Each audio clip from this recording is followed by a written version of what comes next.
As far as digital era is concerned, now email and online, this has become necessary. email and online meeting has become necessary. इसके लिए नया circular में ये propose हमने किया है, हालांकि गवर्नमेंट एक्सेप्ट करेगी कि नहीं करेगी मालूम नहीं।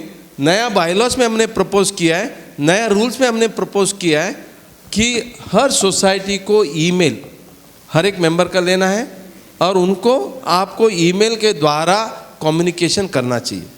दूसरा 79A डायरेक्शन, जहाँ कुछ लोग बाहर है, बराबर है, तो 2/3 forms the quorum, 2/3 forms the quorum.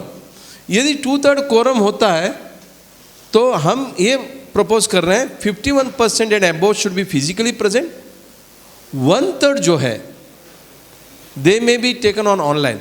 नहीं तो क्या होगा, चेयरमैन सेक्रेटरी उधर बैठा रहेंगे अपना घर में और सब ऑनलाइन मीटिंग लेंगे और फिर मीटिंग का कोई अर्थ नहीं होगा, उसका ग्रेविटी नहीं होगा। Genuinely those who are abroad और in others cities, they are not able to come, they may join online, वो भी 1/3, whereas 50% and above should be coming physically। ये एक प्रावधान ऑनलाइन मीटिंग का हमने प्रपोज किया है, most probably that may be accepted. As far as online meeting of managing committee is concern, online meeting of general body, उसमें quorum physical minimum 51% होना चाहिए, बाकी को ऑनलाइन में आ सकते हैं एंड हाइब्रिड मोड में एक कर सकते हैं, ऐसे एक प्रपोजल हमने दिया है। So this is all going to come. Next new bylaws में क्या क्या चेंजेस हम देख रहे हैं, बहुत सारा चेंजेस हम देख रहे हैं। उस चेंजेस के साथ कुछ SOP जिसको हम बोलते हैं standard operating procedure, for example standard operating procedure for allotment of car parking, standard operating procedure for leakage and seepage, ये कुछ स्टैंडर्ड ऑपरेटिंग प्रोसीजर भी हम डालना चाहते हैं जिसका प्रावधान हमने किया है। इंक्लूडिंग ऑनलाइन मीटिंग करना है तो किस तरह से आपने SOP करना चाहिए, क्योंकि कोई भी ऑनलाइन में आएगा, मान लो ऑनलाइन में मेरा मेंबरशिप है, मेरा ईमेल लेके मेरा वाइफ एग्री करेगी और मेरा वीडियोग्राफ दिखेगा नहीं और गलत आदमी उधर आके कुछ गलत बात करेगा तो अच्छा नहीं है। And we are saying in the new guideline every general body should be video recorded. It is not the last meeting we should be videographed, it should be videographed every meeting and minutes everything should be uploaded on the portal। हम लोग नया guideline में ये portal का जिक्र भी करेंगे। This portal either will be done by the cooperative department, cooperative commissioner, और they may recognize housing federation का पोर्टल है, गृह हार्मनी रीडेवलपमेंट स्टेक होल्डर का पोर्टल है। They may authorize some of the agencies to come out with the portal and they will also see that other agencies like the government also will be part of it। तो इस तरह का statutory provision हम करना चाहते हैं। I think with this I conclude। Now let me come to the next is certified auditor giving audit report। देखिए there are two types of auditors। Hitesh जी आपका सवाल ले रहा हूँ, सर्टिफाइड ऑडिटर शायद आपने रेज किया था, not giving report in a prescribed format. Government has come out with the audit manual, जो लगभग 1000 पेज का ऑडिट मैनुअल है। Now this audit manual is binding on certified auditor, it's binding on chartered accountant. How the reporting has to be done, what are the things to be taken from the society, how the auditing has to be given, everything is given in the audit manual and fortunately I was part of the audit manual committee। मुझे लगता है यदि आपको कोई भी report बराबर नहीं दिया है, if there are no reports which are given as required, then I think you need to complain to the registrar and registrar can take action against the auditor including de-empanelment। यदि report audit manual के हिसाब से नहीं देता है, he can be removed from the panel। Now the सवाल आता है, should it be given to GDCA or should it be given to only chartered accountant? Problem ये है, आज महाराष्ट्र में 2,25,000 सोसाइटीज़ है। कितना है? 2,25,000। उसमें से 1.25 लाख हाउसिंग सोसाइटी है, 1 लाख अदर सोसाइटीज़ है। अब ये जो 1.25 लाख हाउसिंग सोसाइटी है उसका ऑडिट चार्टर्ड अकाउंटेंट नहीं करना चाहते। Why chartered accountants are not interested? Because this has its own inherent problems. Secondly 100 रुपया पर मेंबर मिलता है। 10 मेंबर का सोसाइटी है, मान लो 20 मेंबर का सोसाइटी, 1000 रुपया और 2000 रुपये में उनको रिपोर्ट देना है, तब 40-50 पेज का, और ऑडिट करके वो रिपोर्ट लेने के लिए कोई सीए तैयार नहीं है। तो गवर्नमेंट ने एक ऑल्टरनेटिव सोचा, why not the people who have done a graduation, they clear the government diploma and they get a 3 years of experience and उनको एम्पेलमेंट करते हैं।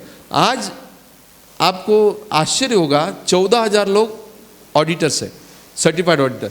14,000 में से सिर्फ 3,500 या 3,800 CAs है। Remaining all are around 11,000 are other than chartered accountant. Reason यही है, government wants the auditor to be empanelled, therefore they have done redevelopment. 2 प्रकार का टेनेंटेड बिल्डिंग में होता है। अब बेटे, एक है सेस बिल्डिंग, दूसरा है पागड़ी सिस्टम, जो साउथ मुंबई में भी है, और पागड़ी सिस्टम विदाउट टेनेंसी और विदाउट सेस सबब में भी है। यदि सेस बिल्डिंग है एंड उसका रीडेवलपमेंट ओनर नहीं करता है, तो tenants can make a complaint to the MHADA under section 79A। नया सेक्शन है अंडर दी माड़ा act. Under the MADA Act, you can go under section 79A, make a complaint to MADA, saying that हमारा landowner नहीं कर रहा है। Based on that, MADA gives the notice to the landowner to redevelop the building within 6 months. अभी जैसे ही ये notice दिया है, they have gone to the High Court. अभी जो हाई कोर्ट डिसाइड करेगी वो हिसाब से आगे होगा। मान लो वो हाई कोर्ट में नहीं जाता है, एक बार निर्णय हो जाने दो हाई कोर्ट का, बिकॉज एक बार मैटर कोर्ट में है तो मैं नहीं कर सकता कुछ। एक बार कोर्ट का निर्णय आया तो आपका रीडेवलपमेंट होगा। यदि वो लैंड ओनर रीडेवलपमेंट नहीं करता है, then the tenants can go to MHADA and say that since the land owner is not done, give me the permission to do. तो 6 महीने के बाद 6 months is given to the tenants. More than 51% should come together, form a tenants association or a society, and go to MADA, say that give us, we'll appoint a developer, and जो developer को आप appoint करेंगे उसका माध्यम से आपका redevelopment हो सकता है।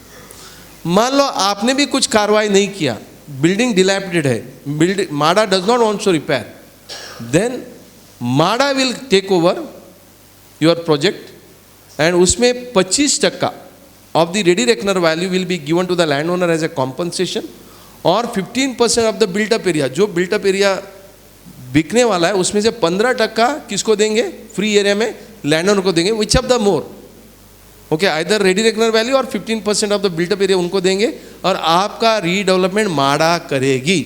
यदि टेनेंट भी करना चाहते हो, टेनेंट को भी 15% या 25% ready reckoner value land owner का कॉम्पनसेशन करके आपको देना पड़ेगा। इस तरह से जो सेस बिल्डिंग का रीडेवलपमेंट है माड़ा का थ्रू होगा।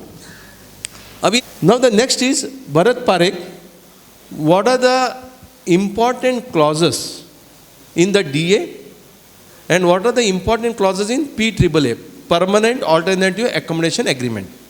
Let us look at DA. DA when you are doing, आपका महत्वपूर्ण होना चाहिए, you should be the owner of the land. यदि आपके पास टाइटल नहीं है, आप कोई भी DA नहीं करना चाहिए। फिर भी I am very anguish, painful, many societies go to the developer without taking the conveyance in their name and go for redevelopment and enter into DA, which should not be the case. But if you do that, you will be at more risk than anything else. Having said that, if you do not have a DA, then you do not have a conveyance, I don't want to spend on conveyance, then you need to enter into an MOU with the developer saying that you get the conveyance done and thereafter we will do the DA. As far as MADA and other things are concerned, even if you do not have a conveyance, still you can go with the development agreement, because in MADA what happens, the landowner is MADA. MADA knows that the conveyance has to be given to the society. So therefore there is no question or difficulty. But जहाँ MADA नहीं है, you should insist and get the conveyance in your name. This is my request to you. नहीं होता है फिर भी आप DA करना चाहते तो कर लो. That is your choice. The next clause. हमें क्या चाहिए? हमें नॉर्मली एरिया मिलता है इन द रीडेवलपमेंट. तो first and foremost we should be very sure what area we are asking, what is our existing area. ये तो तय होना चाहिए ना. अनफॉर्चुनेटली बहुत सारा DA में एग्जिस्टिंग एरिया तय होती नहीं है और लिखते भी नहीं है. Why you are not writing your existing area? You want to write in as per RERA, write as per RERA. You want to write as per MOFA, you write as per MOFA. You want to write as per the present approved plan, write as per the present approved plan. You want to write as per the BMC assessment, write as per the BMC assessment.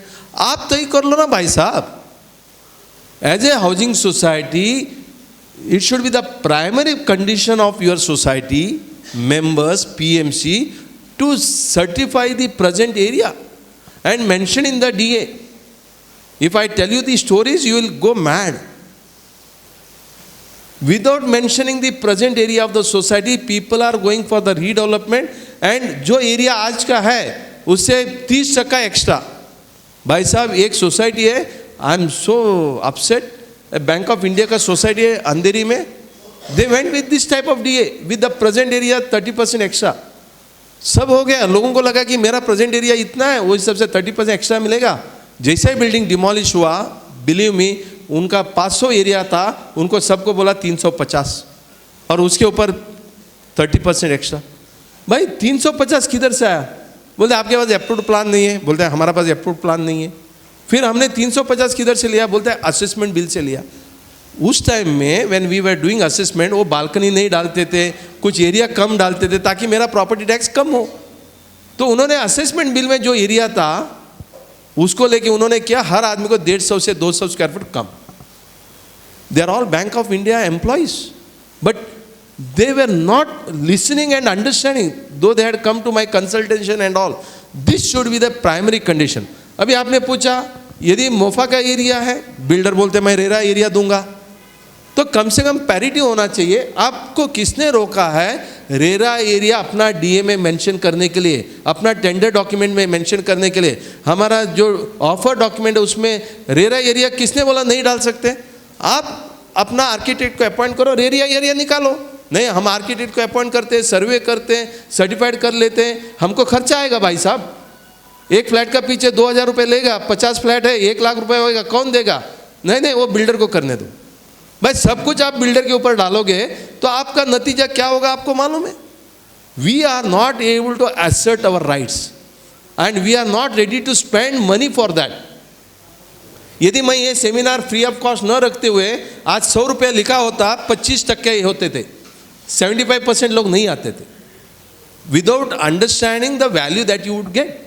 So coming to the point, one should be able to spend money to assert your rights, and therefore I am saying if you want that मेरा area ये होना चाहिए, वो DA में आना चाहिए. So therefore the second question was redevelopment process में MOFA area होना चाहिए कि रेरा एरिया होना चाहिए? जो आप एरिया, मैं ये बोलूँगा आपका carpet area as per RERA आप डाल दीजिए, because as henceforth it is RERA which is getting prevailed. तो आपको पता है मोफा एरिया और रेरा एरिया में 3 से 4% फ़र्क आता है. तो आप ऐसा बोलो आज मेरे पास 500 है, तो मेरा यदि रेरा एरिया होता है 4% एक्स्ट्रा होता है, 4% मतलब लगभग मुझे लगता है 20 स्क्वायर फुट एक्स्ट्रा बनेगा. तो 520 रेरा कारपेट बोलिए, रेरा कारपेट के सामने मुझे रेरा कारपेट मिलना चाहिए, एज सिंपल एज दैट. तो I do understand MOFA area डालते हैं 500 और रेरा कारपेट आपको 35% एक्स्ट्रा बोलते हैं, तो या 20% एक्स्ट्रा बोलते हैं, 20 मतलब 100 स्क्वायर फुट, और रेरा कारपेट एरिया आपको 20% एक्स्ट्रा मिलेगा, मतलब 500 के जगह में 600 मिलेगा, उसमें 4% और कम मिलेगा आपको. So therefore I am saying whenever you are putting any clauses, go with the area what you are going output as a RERA, so put it as RERA now. Are you with me? वो किधर से मिलेगा? आपका approved plan में मिलेगा. So this need to be analyse by the society and it's a job of a PMC. But हम PMC को नहीं अपॉइंट करना चाहते. क्यों नहीं बनना चाहते? क्योंकि पीएमसी के ऊपर हमको भरोसा ही नहीं है. वो तो बिल्डर का आदमी बन सकता है, कल बिल्डर के साथ मिलके जुल के पैसा खा के हमको मिसगाइड कर सकते हैं. यदि आपको ये सब डाउट है, हर दूसरा आदमी के ऊपर आपको शक आएगा, तो आप आगे ही नहीं बढ़ पाएंगे. somewhere we have to have the trust building, and for which we need to do some exercise. वो exercise अभी GRSF से हम करेंगे, otherwise also 5 to 6 PMs you have to do. And secondly, let me tell you, somebody said that I should be a part of DA, I should be a part of PA. देखिए क्या होता है, we as a housing society are governed by the democratic law. तो हम elected representative देते हैं. Elected representatives are getting elected through the majority. When they are getting through the majority votes, they have been given certain rules and responsibility and certain accountability. यदि कल गलती हो जाता है तो they are responsible, accountable. Therefore, it is not possible that हर आदमी को DA में बनना चाहिए. हाई कोर्ट ने बोल दिया, यदि सोसाइटी चाहती है उनको पार्टी बनाओ. यदि सोसाइटी चाहती नहीं बनाना है, even chairman, secretary and treasurer or any two of the managing committee members can go and enter into DA. तो कहने का तात्पर्य ये है, it is up to you. So therefore I am saying DA में अगला क्लॉज होना चाहिए, as far as possible every member of the society should be made a party so that he understands, and then he cannot say that it was kept dark. Next जो है existing area बनना चाहिए. Now very important, timeline. DA में कभी भी timeline नहीं होता है. Everything they say what the developer will complete the development within 6 months, और sorry within 36 months, within 60 months, 5 years. भाई साहब ठीक है ना, it's good. You have to complete within 60 months, excellent, और within 36 months, excellent. From the date of vacation होना चाहिए. कई लोग from the date of vacation नहीं डालते हैं, from the date of plinth लिखते हैं. प्लिंथ और वेकेशन में कितना टाइम जाएगा, God knows. So each timeline need to be done. So ये जो टाइमलाइन है, you can prescribe in the DA. You can have a schedule that within 6 months from the date of vacation he will get a IOD, और may be within 3 months from the date of IOD he will get commencement certificate. Within 6 months he will get plinth completed. Within another 3 months he will complete first floor, second floor, podium, XYZ. And then 36 months का, I'm not saying minutely दे दो, कम से कम एक major timeline, because this timeline is very important. Now you may say, sir ये timeline क्यों चाहिए? Timeline इसके लिए चाहिए, कई लोग बोलते हैं कि बिल्डर बराबर काम नहीं करता है, ये नहीं करता है, there should be a termination clause. Let me tell you, no need of termination clause. DA में कोई भी डेवलपर टर्मिनेशन क्लॉज नहीं डालना चाहता है, और डालना सही भी नहीं है. क्यों नहीं है? Because that termination clause also will come into lot of disputes. आप एक के साथ शादी कर रहे हो, आप उसके साथ भरोसा जीता रहे हो, आप उसको टाइमलाइन दे रहे हो, अकाउंटेबिलिटी दे रहे हो, और उसके बाद बोलते हैं कि टाइमलाइन नहीं कंप्लीट करेगा तो आप टर्मिनेट हो जाएंगे. ठीक है, टर्मिनेशन होता है तो फिर क्या होगा, कैसा होगा, सब कुछ आएगा. Instead it is very clear under the contract act, यदि टाइमलाइन के हिसाब से नहीं किया है, you issue the show cause notice and terminate. Nobody can stop you from terminating the developer if they don't comply with the terms and conditions. It is not I am saying, it is Honorable High Court says. Violation of any of the terms and conditions of the DA leads to the termination of the developer. And therefore you issue a termination notice, go to the arbitration or go to the High Court, get it confirmed, go to the City Civil Court, get it confirmed. So the termination clause will not be there. However, timeline has to be there. Next, very important, where many people are making mistake. Even last week one society came to me, without IOD, they vacated. अभी 2 साल हो गया vacate करके, और उन्होंने 1 साल का भाड़ा दिया बिल्डर ने वेकेट करने के बाद, बट बिल्डिंग डिमोलिश करने को उन्होंने नहीं दिया. ठीक है, अभी वेकेशन करके 1 साल का भाड़ा दिया, उसके बाद उसने रोक दिया, बोले कि अभी तो आप खाली नहीं कर रहे हो, बिल्डिंग हैंड ओवर नहीं कर रहे हो. इन लोग बोलते हैं तुम बिल्डिंग प्लान अप्रूव करके लेके आओ, हम खाली करेंगे, मतलब हैंड ओवर करेंगे। खाली तो हो गया, भाड़ा भी दे रहा है 1 साल से, बोलते अभी खाली करो, मतलब बिल्डिंग अप्रूवल लेके आओ। तो हम क्या करेंगे, खाली करेंगे। वो बोलते बिल्डिंग अप्रूवल और 6 महीना लगेगा, 3 महीना लगेगा, अभी खाली करो। तो आपका 1 साल का भाड़ा रुका है, वो तो गया, कम से कम कल से मैं भाड़ा चालू करूँगा। मैंने सोसाइटी वाले को पूछा, आपको भाड़ा प्यारा है या आपका फ्लैट भाड़ा है? जो आपको नहीं होता है वापस आ जाओ, उस बिल्डिंग में रहो। You stay there and tell the developer that unless until you bring the approval, we are not going to hand over the building for demolition. तो बोलते नहीं नहीं, हमने ऑलरेडी बाहर गए, अभी हम कैसा अंदर आएंगे?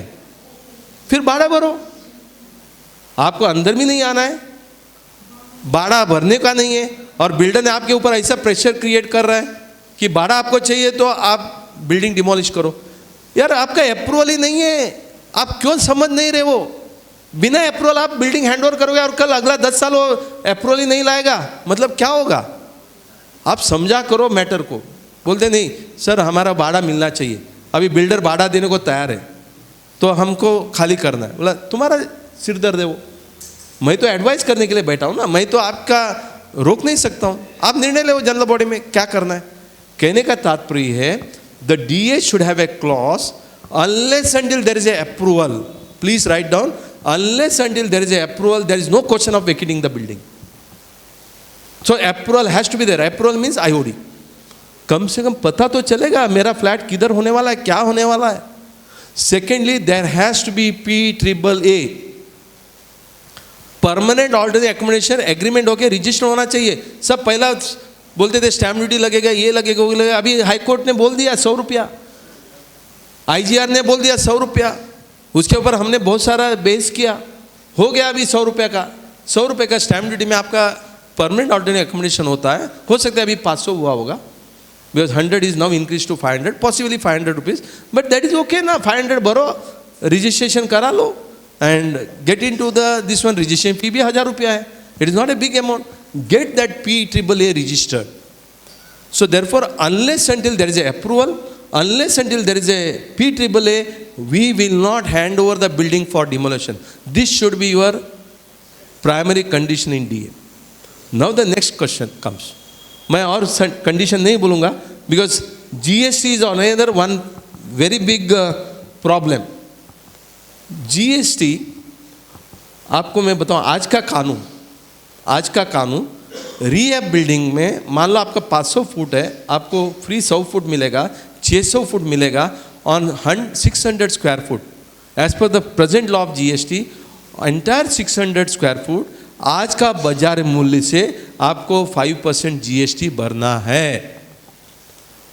500 स्क्वायर फुट आपका एग्जिस्टिंग है, 100 स्क्वायर फुट एक्स्ट्रा मिल रहा है, 600 फुट है, 600 फुट के ऊपर आपको 5% GST भरना है। अब ये GST किसको भरना है? As per the GST law builder को भरना है, बट बिल्डर अपना DA में क्लॉज डालता है, any indirect tax will be paid by the including GST, service tax और any indirect tax will have to be paid by the member. आपको लगता है कि ठीक है टैक्स है ना हम भरेंगे, GST तो आएगा नहीं, आपको जानकारी नहीं है। But I would say all indirect tax except income tax will have to be paid by the developer. आपको लिखना है तो क्लॉज डालो, GST payment if has to be paid will be borne by the developer. आप ये clause डाल दो, ये डलवा दो, कोई एम्बिग्यूटी मत रखो। यदि आप एम्बिग्यूटी रखते हो, मैंने बहुत सारा सोसाइटी देखा, इधर पार्ला का भी 20 लाख 25 लाख 30 लाख GST है, क्योंकि आज का बाजार मूल्य 3 करोड़ है, 3 करोड़ के ऊपर 5% 60 लैक्स नहीं देते हैं, डिस्प्यूट है, OC आ गया, सब कुछ आ गया, बट ताबा लेने को तैयार नहीं है। बिल्डर बोलता है 60 लैक्स भरो, मैं आपको ताबा दूंगा, हमारा एग्रीमेंट में लिखा है GST will be the responsibility. बोलते जब भरने को है आप गवर्नमेंट को भरो, फिर हम देंगे। बोले गवर्नमेंट को जब भरूंगा तब आप दोगे, नहीं तो मैं नहीं भरूंगा। तो this way dispute has continued 2 साल 3 साल 4 साल, और कोर्ट में गया, कुछ होता नहीं है। Ultimately people had to sit down, settle it. 50% builder ने बेयर किया, 50% सोसाइटी ने बेयर किया, और उन्होंने ताबा लिया। कहने का तात्पर्य है 2-2 साल बिना भाड़ा बिना जीएसटी भरते हुए आपका बिल्डिंग ओसी होने के बाद भी आप एंटर नहीं कर पा रहे हो, because there was no clarity in the DA clause. So I think all these need to be looked into. Now let me come. GST is the responsibility of the builder, but again it's a transaction. आप जो DA में लिखते हो that is important. यदि DA में लिखा है builder will bear, it is builder responsibility. यदि GST will be borne by the member, यदि डीए में ऐसा क्लॉज है और आपने उसको नजरअंदाज करके एग्रीमेंट किया, then the builder will demand from you, otherwise he will not hand over the possession to you. So these are the clauses which should be looked into DA. PAAA very simple. PAAA में किसने सवाल किया था? आपने किया था. PAAA में कुछ नहीं है साहब, सिंपल 2 पेज का PAAA होता है. बायर मतलब सॉरी सोसाइटी डेवलपर जो बिल्डिंग बना रहा है, society confirming party, you as a member. ये 1 पेज में आ गया. दूसरा पेज में आपका प्रीएम्बल आएगा. ऐसा ऐसा सोसाइटी था, उन्होंने डेवलपमेंट ए को दिया, ये डीए एग्रीमेंट है, ये दूसरा प्रीएम्बल आ गया. तीसरा में as per the DA we are suppose to give him so and so flat which we are already given. This the plan attached, this is the area, existing area, this is the new area. और उस PAAA में भाड़ा क्या है, आपका corpus क्या है, rent क्या है, सब PAAA में आएगा. जो डीए में वही आएगा. और ये आके 2 पेज 3 पेज में खत्म हो जाता है. And you will be handed over the possession once the OC is issued, which will be done within period of 36 months. ये these are the clauses. In the self redevelopment also PAAA होता है. In self redevelopment PAAA is done on 1000 rupees stamp paper, provided आप जो contractor के साथ develop construction agreement कर रहे हो, that should be fully stamp duty paid. Construction agreement होता है, that should be registered and stamp duty should be paid. This is the first clause. यदि आपका कंस्ट्रक्शन कॉन्ट्रैक्ट, जिसके पास भी लेबर कॉन्ट्रैक्ट करते हो, कंस्ट्रक्शन कॉन्ट्रैक्ट करते हो, उसके ऊपर आप स्टैम्प ड्यूटी भरो, उसको रजिस्टर करो. उसके बाद आपका PAAA जो है वो 1000 रुपये में होगा. वो किसका बीच में होगा? सोसाइटी और मेंबर का बीच में होगा. कॉन्ट्रैक्टर कोई जरूरी नहीं है. और वो PAAA में वही आएगा. आपने सोसाइटी सेल्फ डेवलपमेंट में गए, हमने ऐसे ऐसे कॉन्ट्रैक्टर का अपॉइंट किया, आर्किटेक्ट का अपॉइंट किया, ये प्लान पास है आपका as per the general body, आपको ये फ्लैट के सामने ये फ्लैट मिलना है. पहला 500 फुट था, अभी 600 फुट मिल रहा है. बस हम GRSF कर रहे हैं, Griha harmony redevelopment stakeholder federation. उसमें पूरा का पूरा जितने भी agreement, consent format, general body का रेजोल्यूशन, जनरल बॉडी का नोटिस, उसके बाद डीए का फॉर्मेट, PAAA का फॉर्मेट, PMC के साथ जो एग्रीमेंट करना है उसका फॉर्मेट, जो सेल्फ रीडेवलपमेंट कॉन्ट्रैक्टर के साथ एग्रीमेंट करना है, all this formats we are going to upload. But this will be available to the housing societies who become our members. यदि आप मेंबर ही नहीं बनेंगे, वो भी बिना खर्चे का, आप हमको आपका नाम एड्रेस नहीं देना चाहते हो, आपका रजिस्ट्रेशन नंबर नहीं देना चाहते हो, आपका चेयरमैन सेक्रेटरी कौन है वो नहीं बताना चाहते हो, सब कुछ ओपन प्लेटफॉर्म में नहीं डाल सकते. So the society should become free of cost our member and then download all this information. Okay? हाँ, दूसरा सवाल था इनकम टैक्स. देखिए ऑनरेबल हाई कोर्ट का जजमेंट है, भाड़े जो दे रहा जा रहा है आपको rent, it's a free of income tax. High court का जजमेंट है, बॉम्बे हाई कोर्ट का जजमेंट है, it's a free of cost. Corporate जो दे रहे हैं वो फ्री ऑफ इनकम टैक्स है. So therefore if it's a free of income tax and therefore there can not be a TDS. It's a Bombay High Court has held the TDS cannot be held. But फिर भी वो Bombay high court का judgement है, वो judgement को लेके हमको litigation में जाना पड़ेगा. इसके लिए बहुत सारा डेवलपर और TDS कट करते हैं. Even if they deduct TDS you can claim the refund. So they are deducting the TDS but you can get the refund. Okay? Honestly speaking, income tax obligation, extra area में income tax नहीं आएगा, corpus में income tax नहीं आएगा, rent में भी income tax नहीं आएगा. इनकम टैक्स रीडेवलपमेंट में आज के तारीख में नहीं है. Nirmala Sitharaman in the next budget if she makes the amendment after listening to our video, I don't know. Okay, next है changes propose in the new directions. Very good question. New direction में पहला हमने बोला कि कोरम 2/3 चाहिए, वो रहेगा, but उसमें 1/3 जो है मतलब 51% should be physical, rest we can give online. Secondly online कैसा होगा, इसका SOP होगा. और जो वेबसाइट के बारे में हमने बात किया था, वो वेबसाइट किस तरह से होना चाहिए, उसका क्या क्या कंटेंट होना चाहिए, ये वेबसाइट कौन बनाएगा, कोऑपरेटिव कमिश्नर बनाएगा या अप्रूव्ड एजेंसी बनेगा, उसके अंदर क्या क्या रिक्वायरमेंट है वो हमने डालने का प्रयास किया है। उसके बाद ई टेंडरिंग हमने बात की है। पब्लिसिटी करना है तो टेंडरिंग आज के तारीख में ये नहीं है पेपर में देना चाहिए कि नहीं देना चाहिए, हमने बोला कि 2 न्यूज़पेपर में देना चाहिए, one having a wide circulation across the nation, national newspaper, and one we said local newspaper. So having wide circulation, one national newspaper. So this way we have already put there. PMC का भी appointment करना है तो उसको भी tendering करना चाहिए, वो भी पब्लिक नोटिस होना चाहिए. So these are some of the things, and then we have also said in the new one that tendering का प्रोसेस क्या होना चाहिए. टेंडरिंग प्रोसेस, क्योंकि टेंडरिंग करना चाहिए बोला है, टेंडरिंग का प्रोसेस कभी टेंडरिंग ओपन होगा, किसके सामने होगा, उसका कैसा रिकॉर्डिंग होगा, तो टेंडरिंग में अर्नेस्ट मनी होगा, फिर टेक्निकल बिड होगा, फाइनेंशियल बिड होगा, ये तरह का सब कुछ प्रावधान उसमें दिया है. आपको मैं बताऊं, इसमें अलग अलग एनेक्सर दिया है. एनेक्सर मतलब फॉर्मेट्स का एनेक्सर, प्रोसेस का एनेक्सर दिया है. You will certainly like this if this is approved by the government. We as a consultant and as an advisor to the government, we are trying to get the new directions with lot of loopholes removed. जितने भी आपका सवाल है उसको दूर करने का प्रयास हम कर रहे हैं. और आपको वेकेशन कब करना चाहिए, जो डीए में क्या क्या क्लॉज होना चाहिए, ड्राफ्ट डीए देने का भी हम प्रयास कर रहे हैं, मॉडल डीए. हमारा नरेंद्र भाई ने बोल दिया कि उनको लगता है कि सब कुछ करप्ट है, कुछ डिसऑनेस्ट है. I do agree.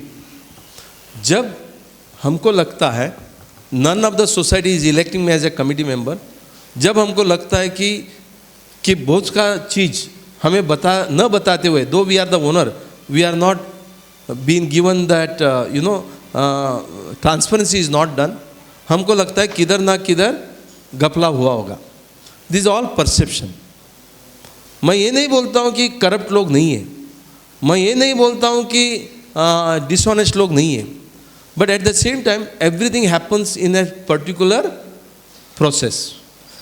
When Aam Aadmi Party in Delhi, when they got elected, they said we are going to be corruption free. But today we know matters are in the Supreme Court. Many of the Aam Aadmi Party, including Kejriwal, went to the Supreme Court, had to give them a bail. कहने का तात्पर्य there also there is an allegation of corruption in the excise policy. तो कहने का तात्पर्य this are all perception, court will decide.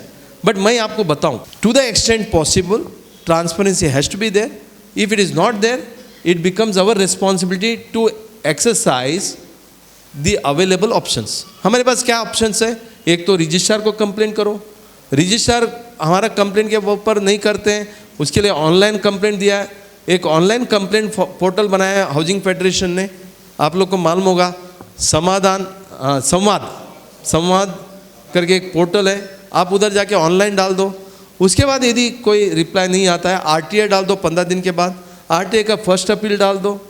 यदि लोकशाही का दिन है वो यूज़ करो, नहीं है तो रिट पिटिशन डाल दो हाई कोर्ट में. The best way is to go to the high court. Become little bit activist and आप खुद कर सकते हो, आपको किसी का लीगल का जरूरी नहीं है. And you see, and if we say that जज भी गलत जजमेंट देगा, रजिस्ट्रार भी गलत करेगा, बिल्डर भी गलत करेगा, सब गलत करेगा. मेरा पूरा कंप्लेंट है, मेरा बीबी खराब है, नेबर खराब है, वो खराब है, ये खराब है, दुनिया खराब है, लेकिन आप तो अच्छे हैं ना. तो ऐसा नहीं होता है. You have to compromise, discuss, decide with somebody and go forward. We cannot go on blaming somebody which means there is something wrong with me. So may be I will have to come out of it. So therefore इसका कोई तोड़ मेरे पास नहीं है. But only thing I would say, use the available redressal mechanism. और उसके लिए जीआरएसएफ अभी बना है, हमने एक गाइडेंस सेल बनाया. We have done a guidance cell.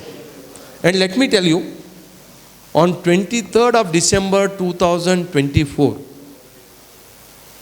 with the support and active participation of none other than Honorable Shri Shailesh Gandhi. कितने लोगों को जानकारी है शैलेश गांधी?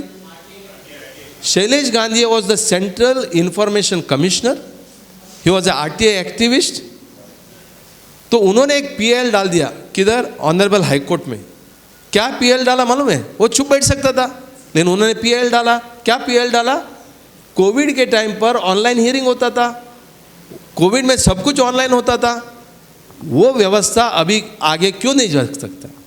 तो हाईकोर्ट ने डायरेक्शन दिया स्टेट गवर्नमेंट को, you should make implement and bring out the infrastructure so that every quasi judicial authority will be online.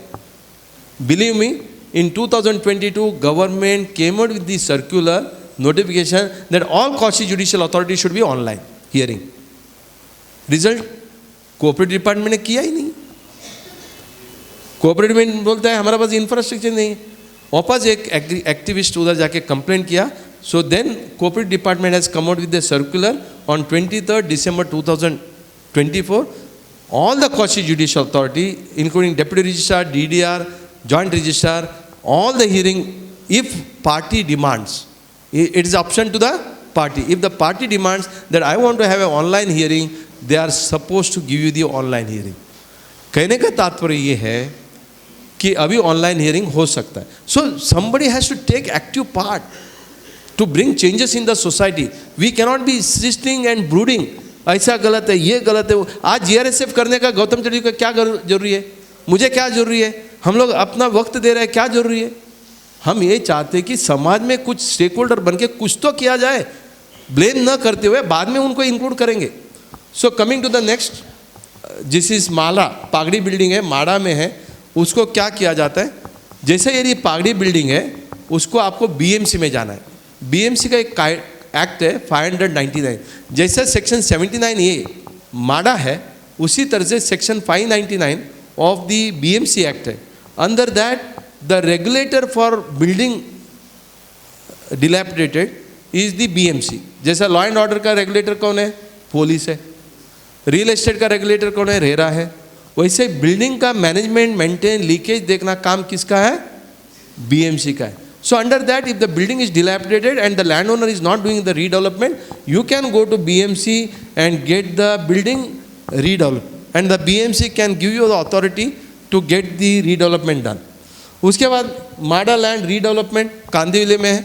Sir कुछ भी हो, माड़ा का पूरा रीडेवलपमेंट का जिम्मेदारी किसके पास है? माड़ा का पास है। Even if the lease is expired, if somebody else is occupying, it's a lease land.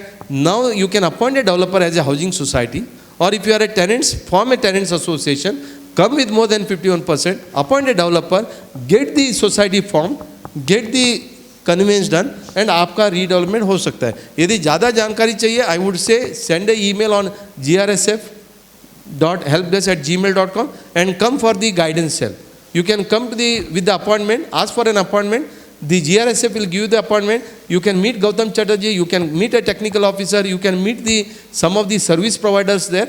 We are empowering all the service provider. उसके बाद आपका सवाल आया कंडोमिनियम। मैडम आपको आश्चर्य होगा, आपको मैं डॉक्यूमेंट दिखाता हूँ। बिल्डर लोग सोसाइटी नहीं बनाते थे, वो कंडोमिनियम बनाते थे। कंडोमिनियम में बहुत सारे लोगों को नुकसान करते थे। तो हमने देवेंद्र फडणवीस को 2017 में मिले जब वो सीएम थे, और उनको मैंने बोला कि किस तरह से कंडोमिनियम होने के बाद उनको डीम्ड कन्वेंस नहीं होता है, सोसाइटी नहीं होता है, बहुत कुछ प्रॉब्लम है। तो उन्होंने बोला आपको क्या चाहिए? बोला कंडोमिनियम को सोसाइटी में कन्वर्ट करके हमको डीम्ड कन्वेंस चाहिए। बोले ठीक है, लॉ एंड जुडिशरी में उन्होंने भेजा, मेरा मीटिंग हुआ, सब कुछ हुआ। Believe me, we got the amendment done in the Maharashtra apartment ownership act under section 714। 2018 में अमेंडमेंट आया। Now with 50% members, more than 51% of the condominium owners can come together. They can remove the property from the apartment act and form the society. 51% should go there, sign the cancellation of condominium. उतना तो चाहिए। यदि 51% ही नहीं है, 5-6 लोग हैं, नहीं चलेगा। 10% 20% नहीं चलेगा। More than 51% can go there, file a declaration of cancelling the condominium. Simple सब रजिस्टर के पास जाओ, आप अपना इंडेक्स 2 दे दो और आपका KYC दे दो, सिग्नेचर करो। सिग्नेचर करके आपका कैंसिलेशन हो गया, कोर्ट कचहरी में जाने का जरूरी नहीं है। Under Maharashtra apartment ownership act section 14 you can remove the property from the condominium act, that is a Maharashtra apartment ownership act, convert that into a housing society, go to the registrar, get the society form, again more than 51% sign it, and then go for a deemed conveyance. Society के नाम से convince हो जाएगा। Additional area, देखिए old builder के साथ आपने terrace लिया होगा पैसा देके, आपने ओटला लिया होगा पैसा देके, आपने आपका बिल्डिंग का बाजू में गार्डन एरिया था वो लिया होगा, आपने कुछ फ्लावर बेड एरिया एनक्रोच करके पैसा देके आपने लिया होगा, but they are all not part of the approved plan, but they are the additional area you have purchase by paying money to the builder. I am not saying no, आपने builder को पैसा दिया, लिया है, but उसका वापर आपने last 10 साल 20 साल 30 साल 25 साल किया है। Are you with me? उसके लिए आपने पैसा दिया था उनको। रीडेवलपमेंट में उसका बेनिफिट आपको मिलना चाहिए, ये बेवकूफ़ी होगा। आप बोलेंगे सर ऐसा कैसा आप भाषा इस्तेमाल करते हो, क्योंकि this was not part of FSI। यदि it was a part of the approved plan, if it part of the FSI, then certainly you will get, but you have purchase some illegal things knowingly or unknowingly. I am not getting on that, but even if you have purchased unknowingly, still you have enjoyed for the last 30 years. Having enjoyed last 30 years, now you cannot put that burden on the remaining members. फिर भी कई जगह में builder लोग अच्छे रहते हैं, वो कॉम्प्रोमाइज़ करते, बोलते हैं कि टेरेस एरिया है ना, आपको 1/3 मैं एक्स्ट्रा देता हूँ, नहीं हमको फुल चाहिए, हमको 50% चाहिए, वो नेगोशिएट करते हैं, बट फिर भी it is not a good policy. कई लोग क्लोज गैरेज लिया है, अब भाई क्लोज गैरेज उस टाइम में मिला, अभी आपको मिल जाएगा ना, आपको पार्किंग दिया जाएगा, एडिशनल पार्किंग दिया जाएगा, सबको एक एक पार्किंग है। आपको क्लोज गैरेज आपने खरीदा था, आपको एडिशनल एक पार्किंग देंगे, आपको पोडियम में देंगे, आपको बेसमेंट में देंगे, स्टिल्ट में देंगे, आपको मैकेनिकल पार्किंग 2 देंगे, सबको एक मिल रहा है, आपको 2 देंगे। इतना नेगोशिएशन करने के बाद भी नहीं, मेरा तो गैरेज था, क्लोज था, 200 फुट था, मुझे वो फ्लैट के अंदर ऐड होना चाहिए। This is nothing but you are trying to manipulate, you are trying to demonstrate what you call blackmail. That cannot work. So therefore, यदि आपने additional area लिया है, that you have used the benefit, you have taken the benefit, you cannot insist if it is not a part of FSI to be given to you in the redevelopment. Because ultimately everything works on FSI, TDR. उसके बाद आते हैं developer, builder, architect, engineer, बहुत सारा conflict होता है, but one has to look at rationally and see how you can take it forward. And then PR card, देखो PR card एक बार डीम्ड कन्वेंस हो गया, आपका प्रॉपर्टी कार्ड में नाम आना चाहिए।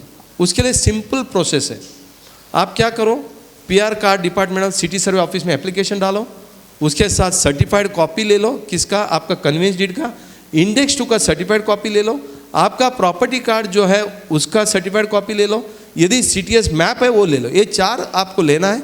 उसके बाद एप्लीकेशन में आपको चेयरमैन या सेक्रेटरी का फ़ोटो डालना है, उनका KYC देना है, जिसका मतलब Aadhaar card and PAN card, फिर एप्लीकेशन सबमिट करना है। Once you submit the application, city survey officer will go through and वो देखता है कि ये NA नहीं है, शेती है, then he will say that you get this converted into NA। या NA करना है तो फिर आपको प्रक्रिया करना पड़ेगा NA का, नॉन एग्रीकल्चर का, वो जाके आपको किधर करना है, कलेक्टर ऑफिस में, वो 6 महीने के अंदर NA हो जाता है, उसका कुछ पेमेंट है वो कर दो, NA हो जाता है, उसके बाद आप सिटी सर्वे ऑफिस में वापस एप्लीकेशन डाल दो, फिर आपका प्रॉपर्टी कार्ड में नाम आता है। कई जगह में बहुत कुछ लिटिगेशंस रहता है, उसमें लिटिगेशन है, स्टे है, ताकि तब आपका नाम शायद नहीं होगा। यदि एक बार रिजेक्ट हुआ है, वो किस कारण से रिजेक्ट हुआ है उसको रेक्टिफाई करो, रेक्टिफाई करने के बाद होगा।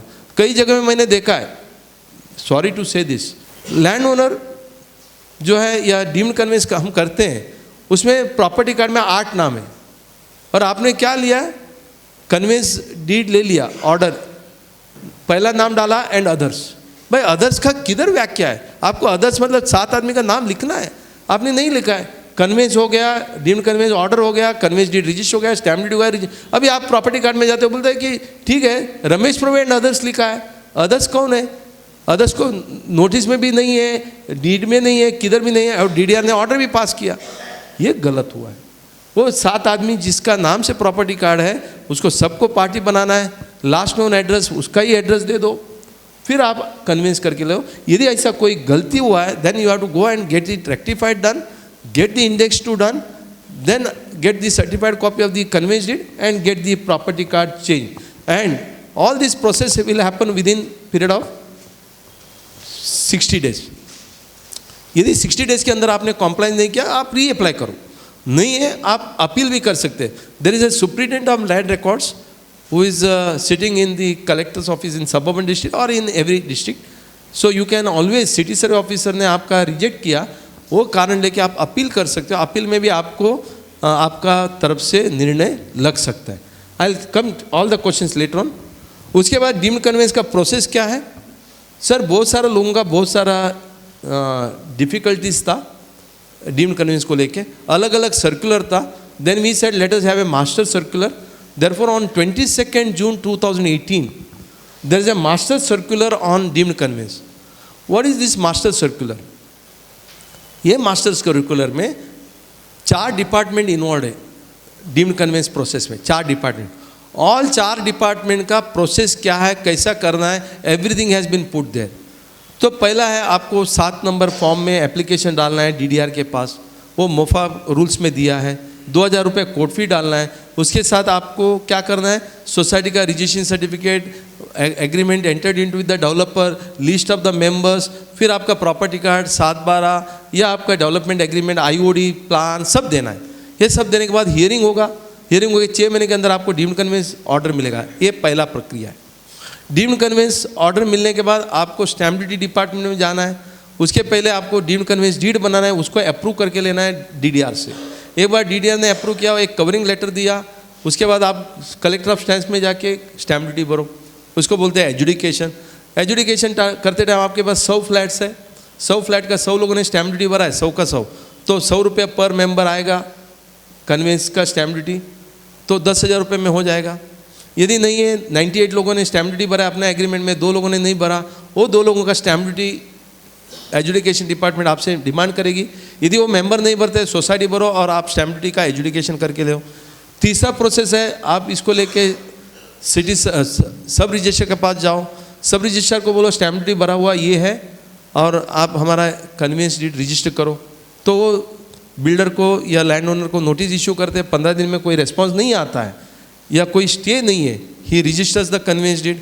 उसके बाद आप सिटी सर्वे ऑफिस में जाओ, जैसा मैंने बताया 7/12 सिटी सर्वे ऑफिस में आके अपना certified copy of index 2, certified copy of the 7/12 नहीं, प्रॉपर्टी कार्ड, कन्वेंस डीड, फिर CTS मैप और आपका KYC वगैरह डाल के आप एप्लीकेशन डालो.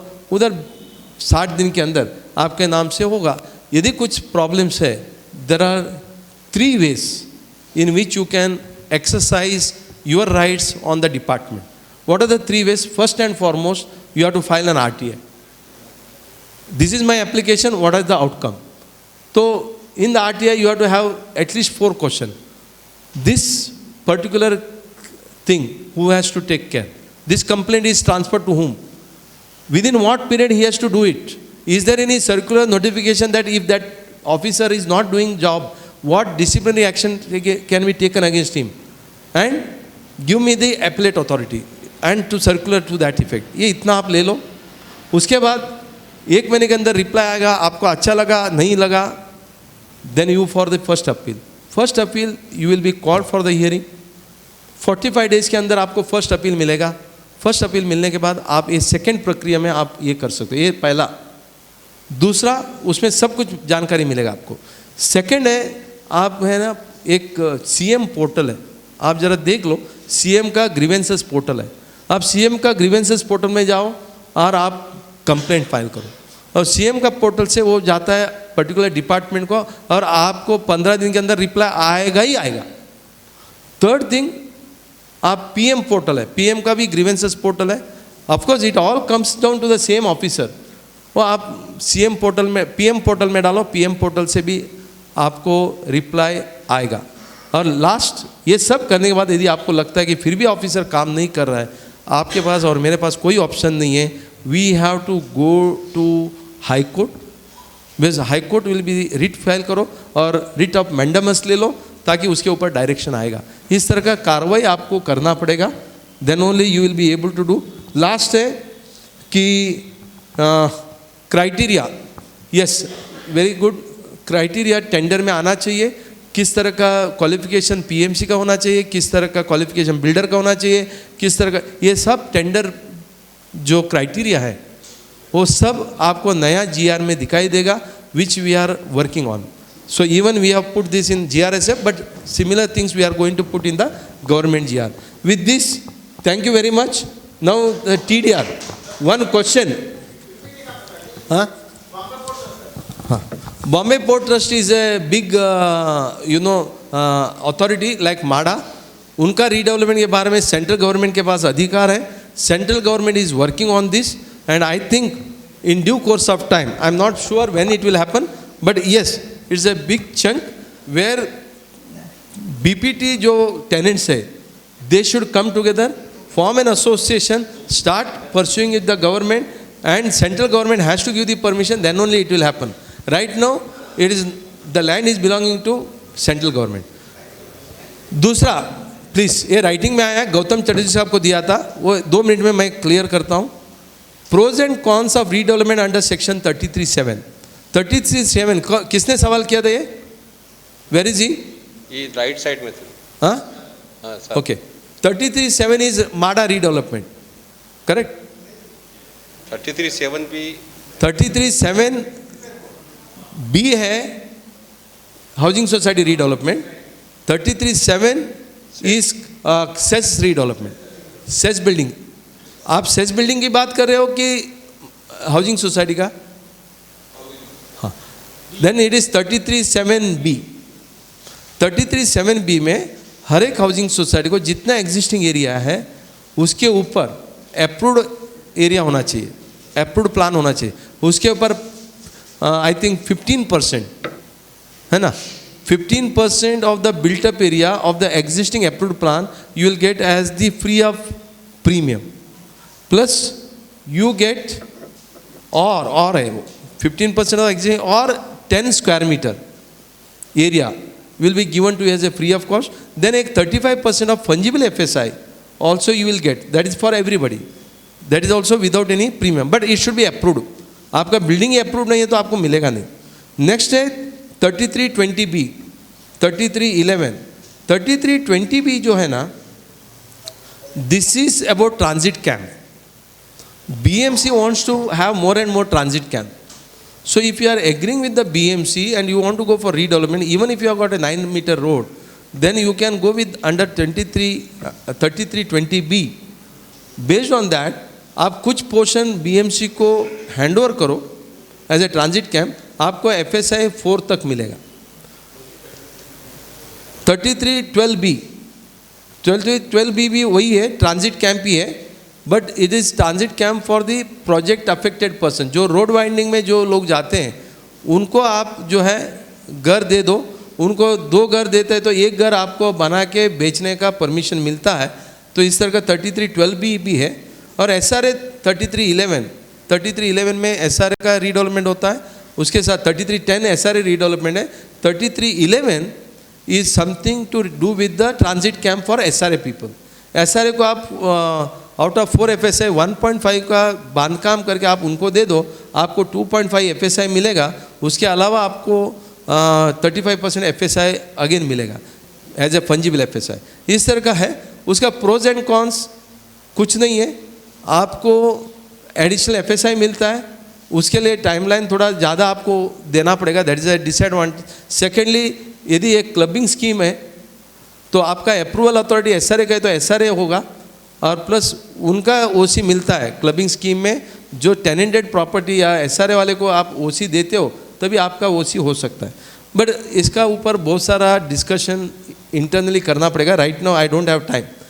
Now next is 9-meter restriction. Yes, CM has always said that will remove it. Right now there is no such notification in the new one. Then if during construction builder has sold more area by registered agreement then BMC plan during the what should be sir आपको मैं बताऊं, यह अभी आपके लिए shocking है. 17 दिसंबर 2024 को एक मैटर यूपी स्टेट का ऑनरेबल सुप्रीम कोर्ट के पास गया. 17 दिसंबर 2024 उधर किसी ने इलीगल कंस्ट्रक्शन बनाया, 25-30 साल से था. यूपी गवर्नमेंट उसको तोड़ना चाहता था. हाई कोर्ट ने तोड़ने का ऑर्डर दिया, मैटर सुप्रीम कोर्ट में पहुंच गया। सुप्रीम कोर्ट ने क्या किया मालूम है? उनका स्ट्रक्चर को तोड़ने को बोल ही दिया। वो तो प्रॉब्लम नहीं है, वो तो उस पर्टिकुलर का है, मगर सुप्रीम कोर्ट ने 12 डायरेक्शन दिया है। Listen to that 12 direction. क्या डायरेक्शन दिया? पहला डायरेक्शन जरा सुन लो सर। पहला डायरेक्शन दिया सुप्रीम कोर्ट ने कि जो भी डेवलपर, सर आपके लिए, जो भी डेवलपर इसके आगे रीडेवलपमेंट करेगा, वेदर ओनर ऑक्यूपायर जो भी करेगा, उनको पहला अंडरटेकिंग देना है बीएमसी को, अथॉरिटी को, कि हम बिना ओसी लेते हुए किसी को ताबा नहीं देंगे, किसी को ओसी न लाते हुए, उसको कंप्लीशन सर्टिफिकेट नहीं लाते हुए ताबा नहीं देंगे, ऐसा अंडरटेकिंग देना पड़ेगा। दूसरा, मैं ज़्यादा नहीं बोलूँगा, दूसरा उन्होंने बोला कि कोई भी फैसिलिटी, कोई भी अथॉरिटी ऐसे बिल्डिंग को नहीं देगा जब तक ओसी नहीं आता है, तब तक ना सीवरेज कनेक्शन देगी, ना इलेक्ट्रिक कनेक्शन देगी, ना आपको वाटर कनेक्शन देगा। यदि किसी ने भी इसका उल्लंघन किया, it will be treated as a contempt of court.